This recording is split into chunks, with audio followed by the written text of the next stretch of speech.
Izin bertanya Ustadz, mohon nasihatnya untuk saya yang akan menikah pada akhir Februari nanti. Alhamdulillah. Alhamdulillah. Rangkaian ta'aruf, nazar, khitbah insyaallah sesuai sunnah telah saya lalui. Namun setelah menikah nanti kami akan terpisah atau dipisahkan karena tempat kami bekerja. Akhwatnya di kota A dan ikhwannya di kota B. Namun ikhwannya mempunyai planning bahwa setiap 2 minggu sekali bertemu pada akhir pekan. Wah, ini anak muda nih. Mohon doanya dan nasihatnya Ustadz untuk kami yang menjalani LDM, long distance marriage. Ini nantinya. Baiklah. Quran surah keempat ayat 34, paling kiri sebelah atas di mushaf.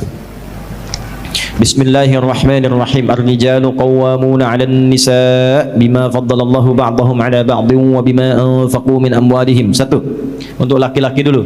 Ar-rijalu, para suami disebut dengan rijal, jamak dari kata rajul. Rajul itu merawat, menyayangi, melindungi, memberikan kebutuhan. Jadi tidak ada, sekatnya, mau long distance atau short distance, dekat ataupun jauh, komitmen sebelum menikah itu ketika Anda menjadi laki-laki, Anda siap melindungi pasangan Anda, menyayanginya, merawatnya. Jangan jadikan alasan ketika jaraknya jauh, fungsi itu tidak muncul. Untuk apa menikah? Karena pernikahan awalnya itu komitmennya adalah komitmen yang dipadukan antara suami dengan istri. Ini suami dulu babnya. Makanya di surat Yusuf, kenapa laki-laki diibaratkan dengan matahari, perempuan dengan rembulan? Karena Nabi Yusuf bermimpi begitu kan? Inni ara ahada asyara kaukaba wasyamsa wal qamara ra'aituhum li sajidin. Saya melihat ya bapakku, ya abati, ya wahai ayah yang aku hormatin, aku sayangi, aku melihat di mimpi 11 gemintang dan 1 matahari, 1 bulan sujud hormat kepadaku. Ditafsirkan yang matahari itu bapaknya, laki-laki, bulan itu ibu, perempuan. Kenapa laki-laki diibaratkan matahari? Karena konsep matahari itu satu, melindungi, menyengat, ya. Yang kedua, mengeringkan. Kalau jemur kan dikeringkan kan, ya, melindungi. Ketiga, memberikan manfaat. Tadi saya masuk duha, masya Allah, luar biasa tuh, ya, cahayanya enak, berikan manfaat. Nah, laki-laki begitu.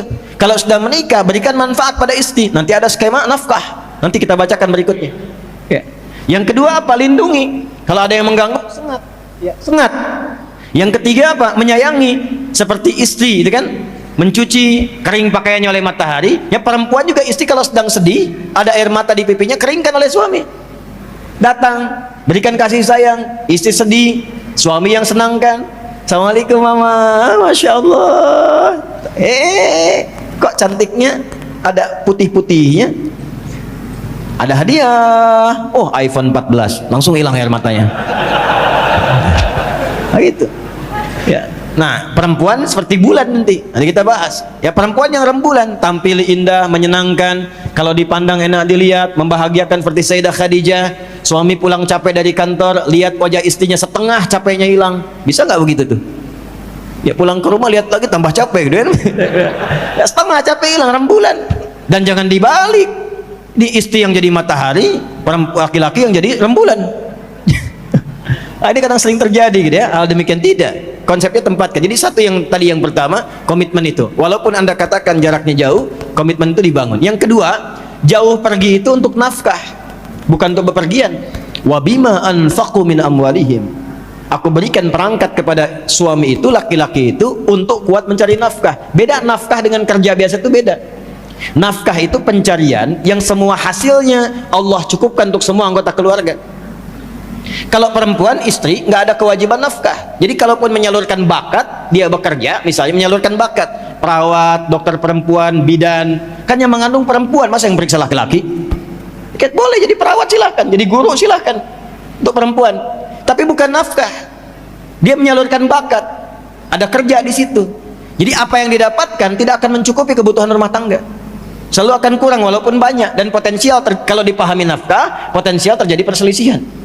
Tapi kalau potensialnya itu kita turunkan, ya, menjadi sesuatu yang lebih baik, suaminya mencari nafkah, perempuannya menyalurkan bakat, nggak akan ada konflik-konflik yang dimaksudkan. Yang ada nanti akan saling menyempurnakan. Itu bedanya nafkah dengan pekerjaan biasa. Sebaliknya, saya teruskan.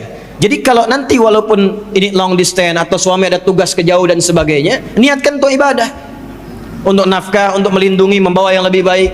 dan diplanningkan supaya ke depan komunikasi tetap terjaga, update tetap ada, dan dari situ mencari pekerjaan-pekerjaan yang menyatukan kemudian hari. Itu potensinya. Ya. Satu ya. Karena nanti gini, kalaupun ditinggal, nanti pelajaran surat Yusuf mengajarkan ketika pasangan meninggalkan satunya, setan masuk. Itu biasa itu. Antum pimpinan di perusahaan kan, misal di kantor tuh punya sekretaris. Antum laki-laki, sekretarisnya laki-laki perempuan. Umumnya perempuan. Ya, dengan sekretaris biasanya lebih lama dibandingkan dengan istri. Ruangan lebih dekat, ninggalkan rumah 8 jam 12 jam. Dengan istri ketemunya di mana? Terbatas. Istri di dapur, antum ruang tengah. Istri di kamar, kadang-kadang antum lagi baca. Tapi di kantor sekretaris terus di situ. Itulah kenapa nanti di surat Yusuf ketika suami meninggalkan istrinya tinggal, ya, dan ada Nabi Yusuf di situ, maka ada potensial-potensial terjadi. Dan itu penting perlindungan kepada Allah. Nanti ada di Quran surah ke-12 ayat 53-nya. Yang istri apa perannya? Fassalihatu qanitatun. Satu, taat pada amanah suami yang baik-baik. Kata suami, "Mah, nanti kalau aku tinggal," tuh kaget kan? Kalau aku tinggal nanti, ya, insya Allah ujian aja. Ustaz Fulan, Ustazah Fulan, siap apa? Jilbab jangan dilepas ya, siap.